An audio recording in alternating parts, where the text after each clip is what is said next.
صلی اللہ علیہ وسلم کی مخالفت کی، ان کی بھی مخالفت حسد کی بنیاد پر تھی، ورنہ ان کو بھی پتا تھا کہ محمد رسول اللہ صلی اللہ علیہ وسلم آخری نبی ہیں۔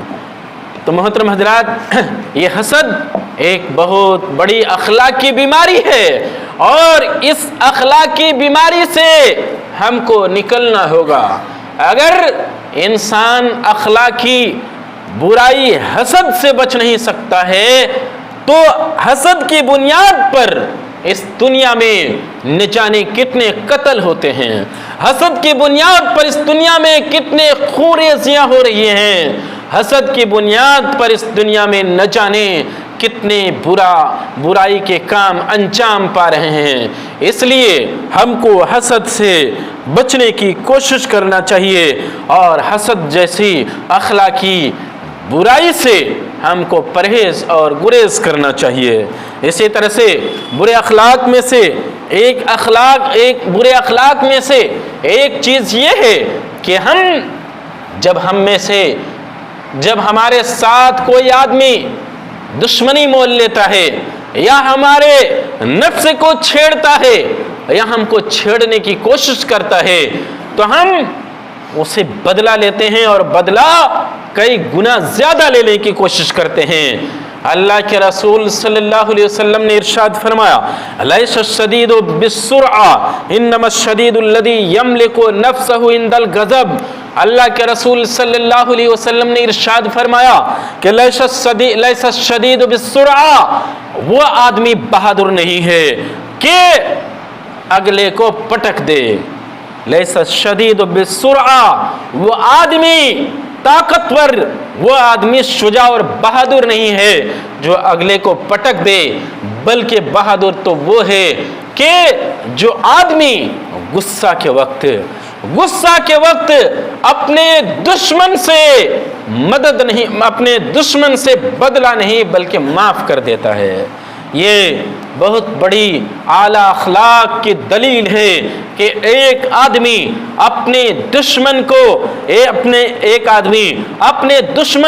بدلہ لینے کی طاقت رکھنے کے باوجود بھی بدلہ نہیں لیتا بلکہ اسے معاف کر دیتا ہے۔ یہ اس کو جہاد بالنفس کہتے ہیں۔ ایک آدمی اپنے اگلے دشمن سے بدلہ لینے کی طاقت رکھنے کے باوجود بھی بدلہ نہیں لیتا تو یہ اپنے نفس کے ساتھ جنگ کرنا ہوا، اور اپنے نفس کے ساتھ جنگ کرنا یہ بہت بڑا جنگ ہے، اس کو جہاد بالنفس کہا گیا ہے۔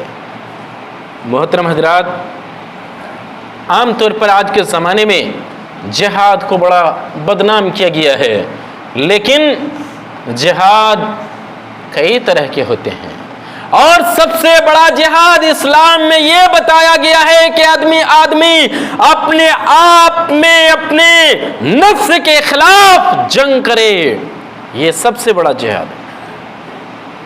آج اسلام دشمنی کی بنیاد پر لوگ جہاد کو کس قدر بدنام کرنے کی کوششیں کر رہے ہیں، لیکن ان کو پتا ہونا چاہیے کہ اسلام میں سب سے بڑا جہاد بتایا گیا ہے اپنے نفس کے خلاف لڑنا، اپنے ہوا، اپنے خواہشات کے خلاف لڑنا۔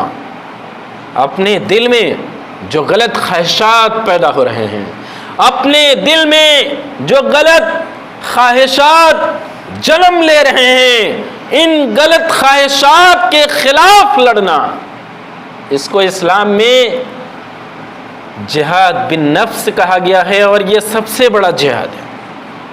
لہذا اللہ کے رسول صلی اللہ علیہ وسلم نے ارشاد فرمایا کہ سب سے بڑا بہادر وہ آدمی ہے جو اپنے نفس کے خلاف لڑتا ہے، غصہ کے وقت دشمن سے طاقت رکھتا ہے کہ بدلہ لے لیکن بدلہ نہیں لیتا، معاف کر دیتا ہے اور اپنے آپ میں کنٹرول کر لیتا ہے۔ یہ بھی ایک اعلیٰ اخلاق کی دلیل ہے۔ اسی طرح سے اللہ کے رسول صلی اللہ علیہ وسلم نے ارشاد فرمایا، اتقوا الظلم فإن الظلم ظلمات۔ اللہ کے رسول صلی اللہ علیہ وسلم نے ارشاد فرمایا کہ تم لوگ ظلم کرنے سے بچو، کیونکہ قیامت کے دن ظلم میں اندھیرے ہوں گے۔ یعنی جو آدمی اس دنیا کے اندر کسی کے اوپر ظلم کرتا ہے، کسی کا ناحق مال چھین لیتا ہے، یا کسی کے مال کو غصب کر لیتا ہے، کسی کی زمین کو ہڑپ لیتا ہے، کسی کے جان کو تکلیف دیتا ہے یا جان کو مار دیتا ہے، یا پھر کسی کے عزت و آبرو پر حملہ کرتا ہے، یا حقوق اللہ یا حقوق العباد کے اندر وہ غصب کرتا ہے، ظلم کرتا ہے حقوق اللہ پر، یا ظلم کرتا ہے حقوق العباد پر۔ اللہ تبارک و تعالی، اللہ کے رسول صلی اللہ علیہ وسلم نے کہا کہ اتقوا الظلم، ظلم کرنے سے بچو، کسی کے مال پر، کسی کی جان پر، کسی کی عزت و آبرو پر، کسی کی زمین پر، کسی کے دکان پر، کسی کے مکان پر، اور اسی طرح سے کسی انسان کے حقوق پر، اللہ کے حقوق پر ظلم کرنے سے بچو۔ کیوں؟ اس لیے کہ ظلم جو ہے قیامت کے دن اندھیرے کا سبب ہے۔ جو آدمی اس دنیا میں کسی کے اوپر ظلم کرتا ہے، کسی کے جان پر، کسی کے مال پر، کسی کی عزت و آبرو پر، اور کسی چیز میں ظلم کرتا ہے، یہ قیامت کے دن یہ اندھیرے کا سبب بنے گا۔ اور اللہ کے رسول نے کہا کہ وَاتَّقُوا السُّحَّ فَإِنَّهُ أَهْلَكَ مَنْ كَانَ قَبْلَكُمْ، تم لوگ سحا سے بچو، کیونکہ تم سے پہلے کے لوگ جو تباہ ہوا، ہلاک، برباد ہوئے، وہ سحا کی بنیاد پر ہوئے۔ سحا کا مطلب کہتے ہیں کہ مال کی لالچ کرنا، مال کی لالچ، میرے پاس مال آئے، حرام طریقے سے، حلال طریقے سے، جس طریقے سے بھی مال آئے، اور مال تو آئے۔ سحا اس آدمی کو کہتے ہیں جو مال کا بڑا لالچی ہوتا ہے، لیکن مال کے لالچی کے ساتھ وہ مال تو حاصل کرتا ہے لیکن خرچ نہیں کرتا، خرچ کرنے کی جگہ پر بھی خرچ نہیں کرتا۔ مال سے محبت، وہ مال کمانے کی کوشش میں ڈوبا ہوا ہے، گرک ہے، مال کا بڑا لالچی ہے، مال تو کما رہا ہے لیکن مال کو خرچ نہیں کرتا، اور جہاں مال خرچ کرنا چاہیے وہاں بھی خرچ نہیں کرتا۔ ایسے آدمی کو سحا کہا جاتا ہے۔ ایسی کمائی اس سے منع کیا گیا ہے۔ اللہ کے رسول صلی اللہ علیہ وسلم نے کہا کہ اتقوا السحا، تم سحا سے بچو۔ کیوں سحا سے بچو؟ فَإِنَّهُ أَهْلَكَ مَنْ كَانَ قَبْلَكُمْ، اس سے پہلے کے لوگ، اس سے پہلے کی قومیں سحا کی بنیاد پر ہلاک ہو گئی ہیں۔ لہذا یہ سحا اخلاق کی ایک بڑی بیماری ہے، اس سحا سے ہم کو بچنا چاہیے۔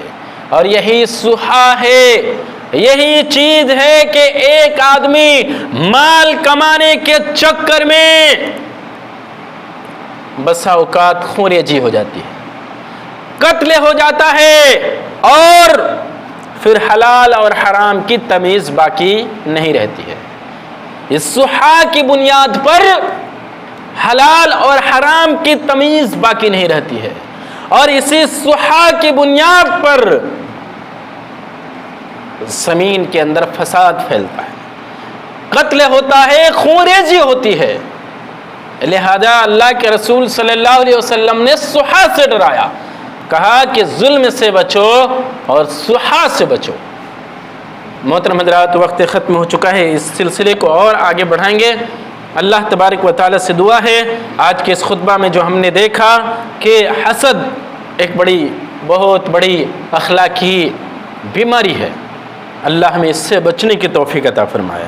اسی طرح سے ظلم جو ہے یہ ایک بہت بڑی اخلاقی بیماری ہے، سحا یہ بہت بڑی اخلاقی بیماری ہے۔